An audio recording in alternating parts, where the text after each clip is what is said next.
14h30, 15h30, l'heure du crime sur RTL. Jean-Alphonse Richard. On a emmené le corps au funérarium et puis c'est là qu'on a fait la toilette, on a commencé la toilette et que j'ai vu une entaille derrière la nuque d'une bonne dizaine de centimètres. C'est à ce moment-là que j'ai rappelé la police parce qu'il y avait quand même suspicion de cette entaille-là. La dame n'avait pas faite toute seule, quoi. Bonjour, le crime n'a pas d'âge. Et même les mamies peuvent régler leur compte au crépuscule d'une vie laborieuse et bien rangée où soudain, allez savoir pourquoi, une colère rouge, dévastatrice, se déclenche. Comme dans l'histoire que je vous raconte aujourd'hui. La mort violente de Suzanne, 93 ans, dans une paisible commune belge, dans le huis clos d'une maison. Un drôle de meurtre maquillé en accident. Dans cette affaire qui n'aurait pas déplu à Georges Simenon, c'est sa meilleure amie, Clara, 84 ans, qui va être soupçonnée et accusée d'avoir abrégé la longue vie d'une femme qu'elle considérait comme sa propre sœur. Pourquoi Clara Maes, âme bienveillante, serait donc devenue subitement l'âme damnée de Suzanne Thibault, son amie de 60 ans? Quel serait le mobile de ce geste apparemment gratuit? Une jalousie ravageuse, une rancœur recuite, un héritage confisqué. Autant de mystères sur lesquels nous allons nous pencher avec nos invités. 14h30, 15h30, l'heure du crime sur RTL. Aujourd'hui, dans l'heure du crime, l'affaire Clara Maes. Elle était la dernière femme à avoir vu vivante sa meilleure amie, Suzanne, 93 ans, découverte morte chez elle dans une petite ville du sud de la Belgique. Sans doute un accident. Ce samedi 3 janvier 2015, la neige tombe en abondance sur la commune de Libramont, à 1 heure de route de Namur. Il est 14h30 quand le couple Christian et Marie Gillet franchissent le seuil du numéro 6 de l'avenue de Bouillon. Ils sont venus présenter leurs vœux de bonne année à l'occupante de cette jolie maison de briques, Suzanne Thibault, 93 ans. L'occasion de prendre un verre avec elle de Porto. La porte d'entrée n'est pas verrouillée, une habitude. Marie Gillet entre la première dans le logement. Elle se signale, mais aucun écho ne se fait entendre. Elle file dans la cuisine. Suzanne est allongée sur le dos, son visage dans une flaque de sang. Elle serre dans une main un mouchoir ensanglanté. Un cache-pot en grès a volé en éclats. Des morceaux sont visibles au sol et sur le plan de travail. Aucun désordre dans la maison. Les secours sont prévenus. La médecin urgentiste est formelle. La malheureuse Suzanne s'est coupée à la main, peut-être avec le cache-pot, a chuté et s'est brisé le crâne. Elle serait morte aux alentours de 10 heures. C'est un accident. À 16 heures, la levée du corps est autorisée. La cuisine, nettoyée à la javel. Mais 1h30 plus tard, le responsable des pompes funèbres appelle la police. En procédant à la toilette de la défunte, dit-il, il a observé une plaie de 10 cm de long et 2 cm de profondeur au cou, une estafilade pas vraiment accidentelle. Dans la soirée, une légiste venue de Liège examine le corps. Suzanne Thibault a reçu pas moins de 12 coups sur le crâne. Des lésions sont observées sur la face et le cou. La grande plaie au cou n'a pas tranché la carotide, mais lui a fait perdre beaucoup de sang. La victime s'est défendue. La légiste estime qu'un objet piquant et tranchant, sans doute un couteau, a causé les blessures les plus graves. Selon la médecin, l'acte criminel ne fait guère de doute. La police ne veut pas perdre une minute. À 22h25, le couple Gillet, qui a découvert le corps, est réentendu. Ils décrivent à nouveau la scène, désormais nettoyée, et évoquent des traces de piétinement dans le sang au sol. Le couple précise être allé chercher tout de suite Clara Maes, la meilleure amie de Suzanne, pour la conduire à la maison de l'avenue de Bouillon. Celle-ci leur a confié avoir visité son amie le matin, puis avoir quitté la maison vers 9h30. Suzanne, selon elle, allait parfaitement bien. Clara était sous le choc. Elles étaient amies depuis 60 ans, indique le couple. Clara Maes est donc la dernière personne à avoir vu vivante Suzanne Thibault. Le soir même, 23h10, les policiers déboulent chez elle. Clara, 84 ans, dit être arrivée chez son amie vers 9h, après le passage de l'infirmière. Il lui arrive de passer en semaine, mais elle vient régulièrement chaque samedi matin. À son arrivée, Suzanne était installée non pas dans son fauteuil habituel, mais sur une chaise, dans la cuisine. Les deux amies se sont embrassées, puis Clara est aussitôt ressortie pour acheter du pain à la boulangerie Varginaire au coin de la rue. Elle est revenue à bavarder, n'a rien noté de spécial, sauf que Suzanne lui paraissait absente. perdu dans ses pensées. Clara, ancienne infirmière en chef, a toujours fréquenté Suzanne. Celle-ci l'avait soutenue quand son fils était mort. Avec l'âge, elle s'est occupée d'elle et veillait sur la maison. Elle n'a jamais rien reçu pour ses services, précise-t-elle. Clara Maes remet aux policiers les habits qu'elle portait lors de sa visite ainsi que les clés de sa voiture.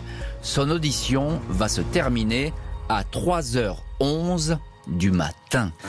Clara Maes n'avait donc aucune raison de s'en prendre à Suzanne Thibault. Il n'en reste pas moins que celle-ci va rapidement se retrouver sur le devant de cette scène de crime, accusée d'avoir menti et d'avoir tenté de travestir la vérité. Dimanche 4 janvier 2015, la police reconstitue les dernières heures de Suzanne Thibault.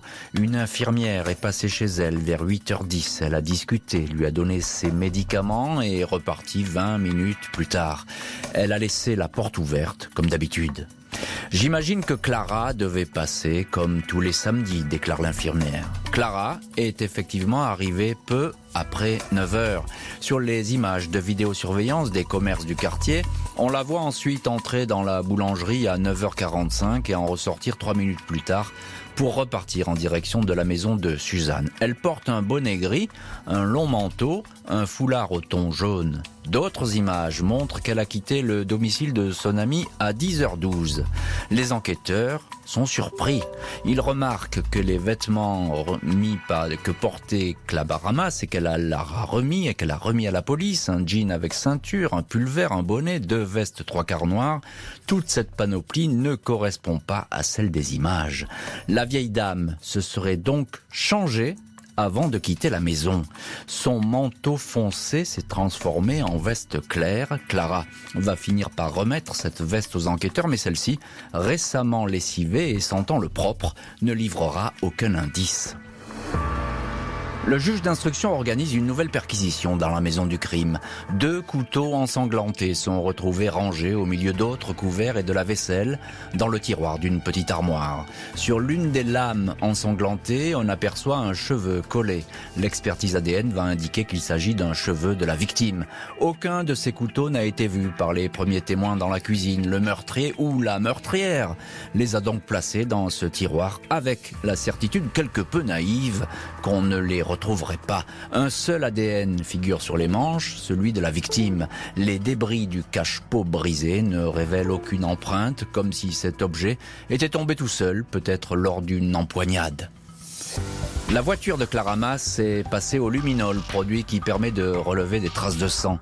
L'examen n'est pas vraiment concluant, mais l'expertise ADN permet de détecter des traces génétiques de la victime à l'intérieur du véhicule, sur le dossier du siège conducteur, sur le volant, sur la poignée intérieure de la porte conducteur et sur le levier de vitesse. Les spécialistes parlent d'un transfert d'ADN avec un peu de sang qui aurait été transporté. Les enquêteurs excluent que Suzanne Thibault ait pu piloter cette voiture. Elle avait du mal à marcher et ne conduisait plus depuis 10 ans. La dernière fois qu'elle était montée dans cette voiture, c'était côté passager, il y a un mois, pour se rendre dans un grand magasin. Clara Maes, suspect numéro 1, va être plusieurs fois auditionnée. Elle reste sur ses positions. Elle n'a pas tué sa meilleure amie. Elle n'avait aucune raison de le faire. Elle ne varie pas dans son emploi du temps de la matinée du 3 janvier. Quand on l'interroge sur la petite plaie qu'elle porte à un doigt, elle parle d'une banale coupure. Elle n'a jamais levé la main sur Suzanne et ne s'est jamais emparée d'un couteau. Des dénégations constantes. Aux questions du juge, elle finit par répondre « Je ne sais pas, je ne suis plus en état de parler, je suis trop fatiguée, je ne me rappelle pas ». Puis elle va s'enfermer dans le mutisme. Le 12 février 2015, maître Joël Tondeur, notaire de Suzanne Thibault, est entendu par les enquêteurs. Il peut dresser un état précis de son patrimoine et surtout dévoiler ses volontés testamentaires. Suzanne Thibault possède une petite fortune évaluée aux alentours de 400 000 €. Elle aurait été pour cela courtisée par de nombreux amis qui se voulaient aux petits soins, des profiteurs qu'aurait systématiquement éloigné Clara Maes. Le dernier acte en date remonte seulement 2 mois avant le crime. Le notaire décrit une femme qui avait toute sa tête et savait ce qu'elle voulait. Ce jour-là, elle a désigné comme héritière une cousine à 30% et son amie Clara Mass à hauteur de 70% de la fortune. Mais selon les témoignages recueillis par les enquêteurs, Suzanne Thibault aurait très récemment décidé de changer son testament après avoir été en froid avec sa copine Clara. Clara est une crapule, bientôt Clara n'aura plus rien à dire, aurait confié la victime à un ancien chauffeur-livreur entendu par les policiers. Clara Mass ne semble jamais avoir été vraiment intéressée par l'argent. Elle vit avec une confortable retraite de 1 400 € mensuels et les rentes de son mari décédé. Mais ce revirement et la perspective de se retrouver dépossédée de tout héritage aurait-elle provoqué en elle un accès de colère? Un familier de la maison de l'avenue de Bouillon décrit aux enquêteurs les rapports entre les deux femmes. Suzanne n'était pas toujours d'accord avec Clara, mais c'est Clara qui portait la culotte. Clara était jalouse quand quelqu'un avait fait les courses à sa place ou autre chose. On a eu l'impression qu'elle voulait l'isoler. Clara gérait et Suzanne suivait, affirme ce témoin. Selon une amie de la victime, Clara aurait regretté un jour que Suzanne ne lui ait jamais rien donné. Suzanne aurait alors répliqué « Je fais ce que je veux ». Le mobile reste vague, mais Clara Mass est considérée comme la seule personne ayant pu attenter à la vie de Suzanne Thibault. Elle est donc renvoyée devant une cour d'assises où elle risque jusqu'à 30 ans de prison. Ce 5 octobre 2020, Clara Mass apparaît dans le décor de la cour d'assises d'Arlon, petite ville de la province belge de Luxembourg. Sa silhouette est des plus frêles, blouse en viscose, chandail chaud, pantalon extensible et baskets. Elle est soutenue par son avocate, maître Émilie Romain. Pas vraiment l'allure d'une criminelle éprouvée. Le seul antécédent judiciaire qu'on lui connaît est d'avoir jeté des sacs poubelles alors qu'elle roulait en voiture, c'est dire. 7 femmes et 5 hommes constituent le jury pour un procès programmé sur 5 jours. Difficile pour le président des assises d'obtenir des réponses précises. Elle ne peut pas dire si son père était jardinier ou diamantaire ou bien de quoi elle parlait avec Suzanne. Le président demande « Vous saviez que Suzanne avait des sous ?» Elle répond « Oui ». « Vous saviez que vous alliez hériter ?» Elle répond « Non ». Le magistrat lui fait alors remarquer qu'elle était présente à tous les rendez-vous chez le notaire. Elle indique « Je ne me souviens plus ». Ses petits-enfants volent à son secours, décrivant la plus gentille des mamies, même si, avec l'âge, c'est vrai, elle a de fréquents trous de mémoire. L'avocate générale souhaite la condamnation de la bientôt nonagénaire. « Ne vous laissez pas manipuler », dit-elle en s'adressant au juré. Même si l'accusée est une personne âgée, elle a toute sa tête. Elle est parfaitement autonome. Pour l'accusation, Clara Mass ne serait rien d'autre qu'une redoutable dissimulatrice. La défense, tout comme l'accusé, répondent qu'ils se demandent ce qu'ils font à ce procès. Les avocats décrivent un dossier qui repose uniquement sur de petites preuves, des empreintes retrouvées dans une voiture, un manteau nettoyé. La défense, qui est bien décidée à laver l'honneur sali d'une vieille dame respectable et l'empêcher d'aller en prison. Clara Mass, silencieuse, victime de trous de mémoire, est condamnée à 10 ans de prison. L'avocate générale avait indiqué « Peu importe l'âge, on ne peut pas tolérer un meurtre, condamnation définitive ». Le procès d'Arlon n'aura pas permis de savoir pourquoi Clara Mass a donné la mort à son amie de 60 ans. 2 femmes qui ne s'étaient jamais quittées et s'étaient toujours soutenues dans les moments difficiles. Les juges d'assises avaient reproché à l'accusé la gravité extrême des faits ainsi que l'absence de regret exprimé.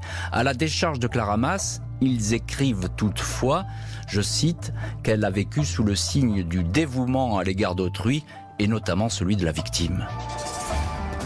Après sa condamnation, Clara Mass, jugée très fragile et diminuée psychologiquement, n'a pas été incarcérée. La Cour a ordonné dans un premier temps son placement dans la maison de repos de Sainte-Aude, là où elle séjournait depuis quelque temps. La justice s'est alors donné du temps pour examiner ce cas qui ne présentait plus aucun caractère d'urgence. Après réflexion, la peine de Clara Mass, mamie meurtrière, a finalement été considérée comme non exécutable. L'heure du crime, présenté par Jean-Alphonse Richard sur RTL.